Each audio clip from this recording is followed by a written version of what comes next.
but our earlier webinar, as you probably know, had a little bit of a sound problem. So I have Lester Perling with me, and we are going to talk today about a phenomenon which has been problematic for physicians throughout Florida, fortunately not very many, but a few, and that is these unannounced Medicare audits. Medicare has hired a private agency. The private agency is a company owned by Hewlett-Packard. I won't be buying any Hewlett-Packard printers for a while here, or even Hewlett-Packard toner. These auditors show up. As I understand it, there are normally 4 of them, and they announce themselves, and they let the doctor and the doctor's office know that they're going to go through the office. They want to look at a few patient files, and then they end up really going into every room, opening cabinets, taking pictures, and writing reports. And then the experience that some people have had, at least 4 people I'm aware of, is that 4 to 5 months later they get a letter which says, we found a problem, and therefore you're out of Medicare for a year. And these problems have been really small problems. The 4 that I'm aware of, one problem was simply that they had one doctor who had not gotten an occupational license for one office. Another problem, they had a waste contract that expired. Even though they were still paying it and getting the waste service, they didn't have a written contract. Believe it or not, that's the only thing that caused them to be excluded from Medicare for a year. The third one, they changed who the vice president of their company was and didn't tell Medicare. The 4th one, Lester, what was the 4th one? They changed billing companies and did not tell billing Medicare. Companies, yeah. So in your materials with the PowerPoint, which we can email you or you can download, we have actual copies of these exclusion letters. I spoke today at about 3:15 with Congressman Gus Bilirakis, who is a big supporter of physicians throughout Florida, and he assured me that he's going to put a congressional inquiry in here and try to get some sanity into this system. That was not that he didn't use the word sanity. I used the word sanity. Try to get some people with some judgment and power to look at the situation. But in the meantime, we have to face the fact that Medicare seems to be very bent on investigating doctor offices and what to do about it. Now, Lester is a healthcare lawyer from the Fort Lauderdale office of the law firm of Broad & Cassel. They are the 2nd best law firm in the state of Florida. And Lester was a former hospital CEO, has both a master's degree in health administration and is a health lawyer, and more importantly, he's put up with me and helped our clients over the last 20 years on many occasions. So Lester, I'm going to put on the don't panic or feel rushed screen here and let you go ahead and say a couple things. All right. Good evening, everybody.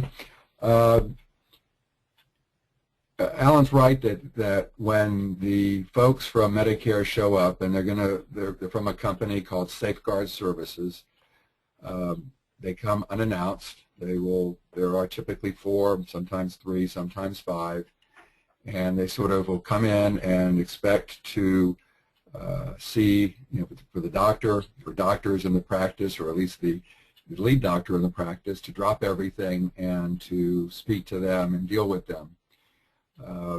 Obviously these folks are from Medicare, and although we're going to talk about a little more detail how to deal with them when they're there, as Alan said in the first slide, don't panic or feel rushed. Remain calm, remain polite, and remember that despite how these people might behave, they're there to do a job. They don't make much money. They probably resent doctors who they perceive as making a whole lot more money than them, and so you certainly don't want to kind of reinforce whatever stereotypes they have, because those types of things do matter in the long run. Because typically when they are there, they're not just looking for those types of certificates. That's just kind of what happens. Really, they're there to check out the practice, and probably in response to either complaints or to some sort of data aberrancy that they have seen in their data mining activities. You need to make sure that they're not disrupting the practice. I mean, 3 or 4 or 5 people coming into a waiting room, even of a good-sized practice, pulling out cards and wanting to see the doctor, wanting to be let in rather right away can be fairly disruptive, and you need to remind them, assuming that this is during practice hours or office hours, that there are patients there, and you're not going to let them disrupt their practice, disrupt the office, or breach patient privacy. Once they're there, and ideally, physicians shouldn't be going out talking to them. The person who should be greeting them after they show up is the office manager. And I see Alan's changing the slides. I'm not even following. There we go, appointed buffer person. So the buffer person should be someone, I think typically the office manager, someone who's fairly senior, not the receptionist, who will speak to them. Ideally, none of the physicians in the practice will talk to them while they're there. When they show up, if you have a back door, it's a good idea to suddenly have a hospital emergency if you can do that, if you don't have patients waiting for you, so that you're not even there, they can't see you and find you and sort of track you down. Alan has on here, even jokes can be misconstrued against you. It's kind of like going through security at the airport. You joke about having a bomb. The next thing you know, you're going to be surrounded by people with guns. Here that won't happen, but you need to take them seriously. You don't want to joke with them, other than in a very light way. You do want to try, or whoever's going to be speaking to them, engage them. They're people, and honey attracts more bees than vinegar, so you want to be cordial. On the other hand, you don't want to give up too much information, or really much information at all. I mean, obviously you can't ignore their questions, but initially you should say as little as possible. No one is obligated to be interviewed by these folks. They will try to think that, try to make you think that either the office staff or other personnel or the physicians have to be interviewed. That isn't true. So, at the initial part of the interview, or excuse me, the visit, don't start answering really substantive questions other than obvious things like, what are your office hours or whatever maybe. But other than that, don't give out too much information initially. It's really, whenever you talk to anyone from the government, be very, very polite and say as little as possible, other than I've always been told to have my lawyer or accountant talk to you if I was ever contacted. Thank you very much. Isn't it a beautiful day? That's no matter who you're talking to at the government. They only will use your words against you 95% of the time. I'm sorry, Lester, go ahead. That's a good point, and that's true. You should really talk to employees in advance about how to deal with these people. Don't wait until they get there because it's too late. I mean, so you should really get your employees together, not just the one sitting normally at your front desk or your reception desk, but really anyone who might be the first ones to encounter these people. Really sort of explain to them how to deal with them if they do show up. They'll try to talk to employees. You don't want to prevent them from doing so, but you do want to educate your employees at the front end prior to their arrival about their right not to speak to them. They may ask you to make, they may say, and I just had this recently, they told the practice that they needed to have all their employees there the next day when they were coming back so they could be interviewed. The employees weren't there, or most of the employees weren't there. A lot of them worked part-time, and they have absolutely no right to demand that. They can ask whatever they want, and if somebody agrees, fine, but they certainly have no right to require them to come in or to require them to be interviewed. Alan just talked about, the first, what you just basically say is, I'll let you talk to my lawyer. In this situation, when they do show up, I certainly recommend that somebody in the back room, probably the physician, would call a qualified attorney, and certainly Alan is one of those.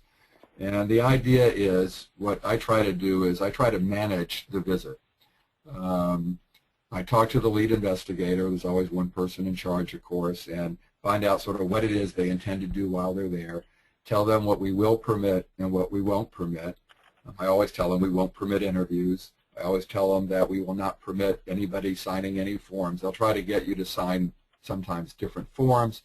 Sometimes they'll take notes where I have one client, it happens to be a clinical lab, not a physician's office, but nonetheless, they took notes of what the owners of the lab allegedly said, and then had them sign those notes before they left.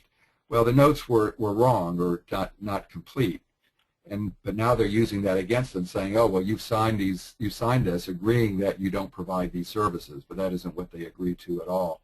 So don't sign anything. But getting back to the point, what we try to do is set up ground rules: what they can do, what they can't do, who they can talk to, if anybody, what they're going to look at, getting their medical records. What I try to do, if they want questions answered, you got to try to be cooperative, because these folks can certainly cause trouble for you. So you got to sort of walk a tightrope between protecting yourself and being cooperative. So what I say is send me your questions in writing, and we'll provide responses the best we can. And then what I do is I respond to those questions. I don't let the provider respond to them, because I want them to be my words, not the provider's words, because the provider can't be held accountable for what I say, and it can't be used against them, if you will, in a court of law. So that's what we try to do. Now, they won't always agree to that, and sometimes they'll insist on interviews. And a couple times we've agreed to interviews with me present. Sometimes we've just said no. It really depends on the situation, the practice, what we think they're looking for, that type of thing. But it's very important to try to get your lawyer on the phone and have your lawyer talk to the investigator and set some ground rules up. Otherwise, as Alan mentioned, they'll just sort of storm through the office. They'll literally open every cabinet, every drawer, even drawers in the doctor's personal desk in his office, if they can get away with it. They'll take pictures. They take pictures of personal hygiene things and lipstick and. Yeah, right. One client we have, there's two women physicians in this particular office of a large group, and they asked, "What do you have?" One of the doctors in her office, "What do you have in this drawer in your desk?" And she said, "Well, I have, like makeup and things that I use during the day." And she said, "Well, do you mind if I take a look?" And the doctor said no, and the lady opened the drawer all the way and took a picture of the doctor's hairbrush and makeup. I'm not sure what they thought was going on, but anyway, that's what happened. And they can open up whatever drawer you let them open. Otherwise, they have no right to open a single door, a single drawer, or a single cabinet.